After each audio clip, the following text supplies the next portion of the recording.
Welcome to our channel.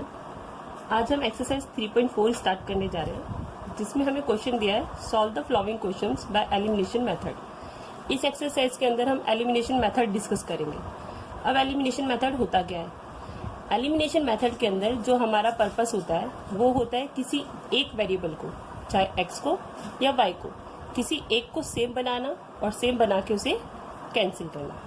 Same का मतलब बिल्कुल सेम, जैसे यहाँ पे हमें 2x गिवन है तो यहाँ पे भी 2x होना चाहिए, या यहाँ पे 3y है तो यहाँ पे 3y होना चाहिए।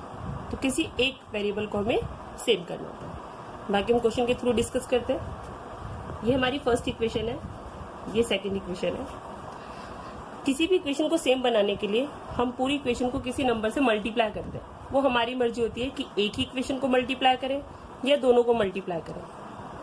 बेटर होता है कि एक ही को मल्टीप्लाई करके काम चल जाए। जैसे यहाँ पे देखो, यहाँ पे x है, यहाँ पे 2x है, तो अगर हम इस इक्वेशन को 2 से मल्टीप्लाई कर दें तो ये 2x बन जाएगा और ये और एक कैंसिल हो सकते हैं। या अगर हम y को सेम करना चाहते हैं तो यहाँ पे 3y है, यहाँ पे y है, तो हम क्या करेंगे, इसको 3y बनाने के लिए इस पूरी इक्वेशन को 3 से मल्टीप्लाई करेंगे। एक पार्ट में मैं आपको ऐड करना सिखाऊंगी, एक में मैं आपको सब्ट्रैक्ट करना सिखाऊंगी। हम किसी भी एक टर्म को सेम करके उसे कैंसिल कर सकते हैं। तो दोनों इक्वेशन को या तो प्लस किया जाता है या माइनस किया जाता है। अब कहाँ पे प्लस करते हैं और कहाँ पे माइनस, ये हम दोनों क्वेश्चंस में डिस्कस करेंगे। तो पहले फर्स्ट क्वेश्चन करते हैं और हम इसमें ऐड करना सीखेंगे। तो फिलहाल मैं y वाली टर्म को सेम कर रही हूँ। जरूरी नहीं हम y को सेम करें, हम x को भी सेम कर सकते हैं। अब यहाँ पे 3y दिया है, यहाँ पे सिर्फ y दिया है, तो अगर यहाँ पे किसी तरह 3 आ जाए तो दोनों सेम हो जाएंगे। तो यहाँ पे 3 लाने के लिए किससे मल्टीप्लाई करना पड़ेगा? 3 से। यहाँ पे 1 है, 3 1 जा 3 होता है, तो हम फर्स्ट इक्वेशन को किससे मल्टीप्लाई करते हैं? 3 से। तो मल्टीप्लाई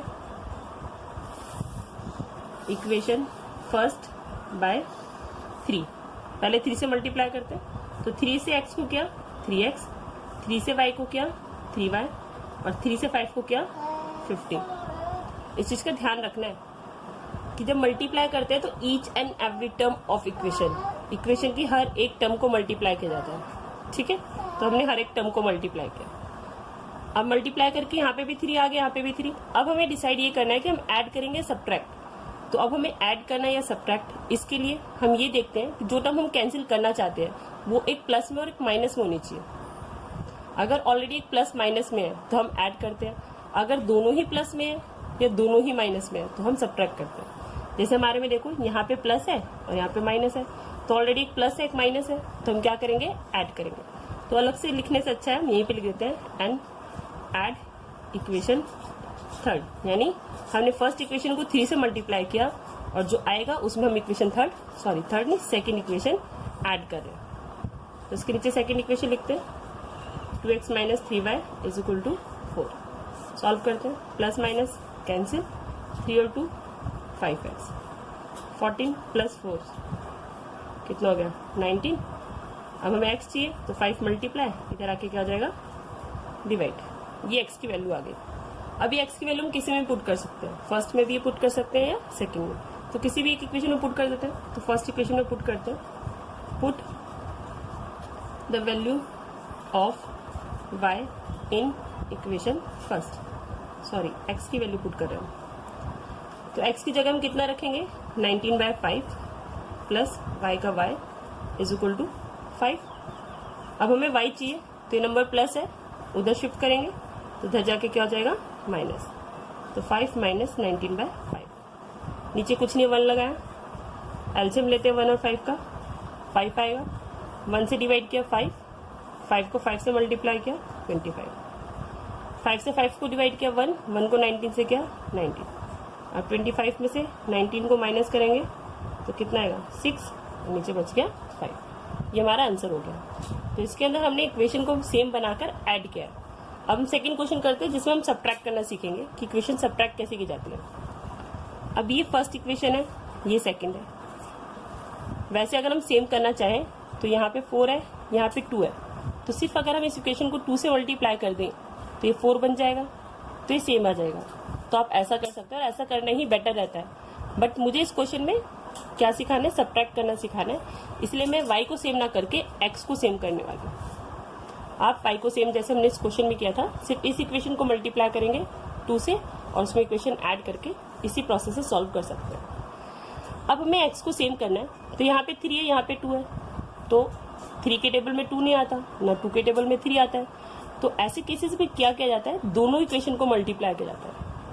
अगर समझना है किससे मल्टीप्लाई करना है, तो इस इक्वेशन को इसके कोफिशिएंट से और इस इक्वेशन को इसके कोफिशिएंट से मल्टीप्लाई करना है। यानी हम फर्स्ट इक्वेशन को किससे मल्टीप्लाई करेंगे, 2 से।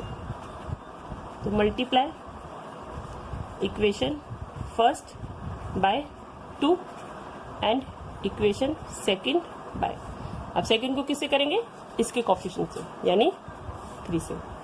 अब हम इसे सेम कर रहे हैं, तो दोनों ही देखो प्लस में, ये भी प्लस में, ये भी प्लस में, तो साइन चेंज करना पड़ेगा, इसलिए हम इसे क्या करते हैं, सब्ट्रैक्ट करते हैं। तो यहीं पे लिख देते हैं and then subtract both new equation.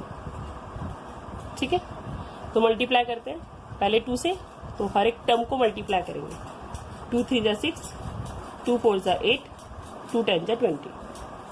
अब इसको करते हैं, इसे किससे करना है, 3 से, तो 3 2 जा 6, 3 2 जा 6, 3 2 जा 6।